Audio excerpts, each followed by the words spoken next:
Welcome to Auschwitz-Birkenau Memorial and Museum, one of the world's most important historical sites and a powerful reminder of where hatred, racism, discrimination, and intolerance can ultimately lead.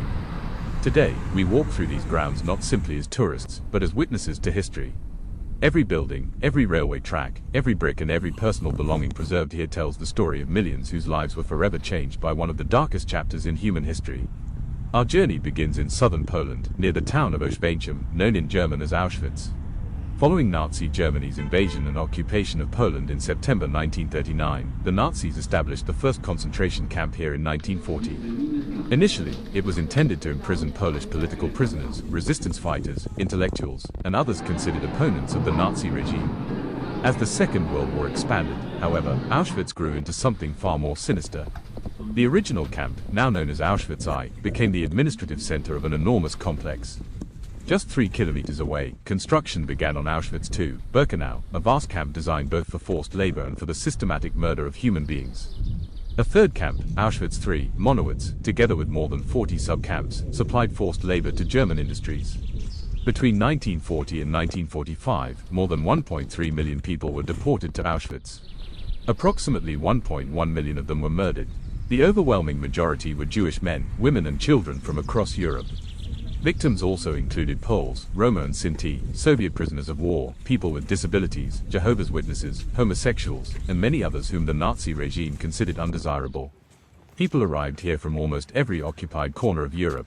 They came from Poland, Hungary, France, the Netherlands, Belgium, Greece, Italy, Germany, Austria, Czechoslovakia, Yugoslavia, Norway and many other countries. Entire families traveled for days in overcrowded cattle wagons with little food, almost no water, and no sanitation. Many did not survive the journey. Those who did stepped onto the railway platform believing they were arriving at a labor camp where families would remain together. Instead, they entered a carefully organized system designed to separate, exploit, and ultimately destroy them. One of the most haunting locations at Birkenau is the railway ramp.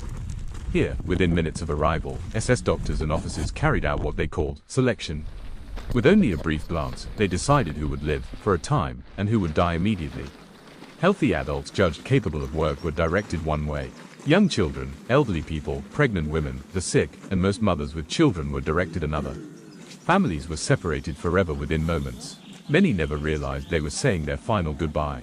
Those selected for labor had their heads shaved, were stripped of their personal possessions, disinfected, issued prison uniforms, and assigned identification numbers. For many Jewish prisoners, the number tattooed onto their arm replaced their identity. Names disappeared, only numbers remained. Life inside the camp was brutal beyond imagination. Prisoners lived in overcrowded barracks with little protection from freezing winters or scorching summers. Food consisted of meager rations that led to constant starvation. Disease spread rapidly through poor sanitation and overcrowding. Prisoners endured exhausting forced labor, harsh punishments, physical abuse, and psychological terror. Thousands died each month from starvation, illness, exhaustion, executions, or medical experiments. Those selected during arrival for immediate death were led toward buildings disguised as shower facilities. Victims were ordered to undress, believing they were about to bathe before entering the camp. Instead, they entered gas chambers where pellets of Zyklon B released poisonous hydrogen cyanide gas. Within minutes, entire groups of men, women, and children were killed. Special prisoner units known as Sonderkommandos were forced under threat of death to remove the bodies and transport them to crematoria. These prisoners themselves were periodically murdered to eliminate witnesses. It remains one of history's most horrific examples of industrialized mass murder. Walking through Auschwitz today, visitors encounter thousands of preserved personal belongings. Mountains of shoes, suitcases carefully labeled with names and addresses, eyeglasses, kitchen utensils, hairbrushes, artificial limbs, and perhaps most moving of all, rooms containing human hair cut from victims after their deaths. Each object reminds us that these were not statistics. Each belonged to a person with a family, dreams, hopes, and a future that was stolen. The preserved children's shoes are especially heartbreaking. They remind us that among the victims were hundreds of thousands of innocent children who never had the chance to grow up. As the Soviet army advanced into Poland in January 1945, the Nazis attempted to erase evidence of their crimes. Thousands of prisoners were forced on what became known as the death marches, marching long distances through freezing winter conditions. Anyone unable to continue was often shot. The SS destroyed documents and attempted to demolish several crematoria before abandoning the camp. On the 27th of January 1945, soldiers of the Soviet Red Army liberated Auschwitz. Around 7,000 prisoners, most critically ill and too weak to march, were found alive. Many were suffering from starvation, severe disease, frostbite, and unimaginable trauma. Liberation did not immediately end their suffering. Medical teams from the Soviet military, the Polish Red Cross, and local volunteers worked tirelessly to provide food, shelter, and urgent medical care. Many survivors eventually reunited with remaining family members, although countless people discovered that everyone they loved had been murdered. Some rebuilt their lives in Poland. Others emigrated to Israel, North America, Australia, the United Kingdom, and many other countries. Despite unimaginable hardship, many survivors dedicated their lives to sharing their experiences so future generations would understand the consequences of hatred and prejudice. Recognizing the importance of preserving this site, the Polish Parliament established the Auschwitz-Birkenau State Museum in 1947.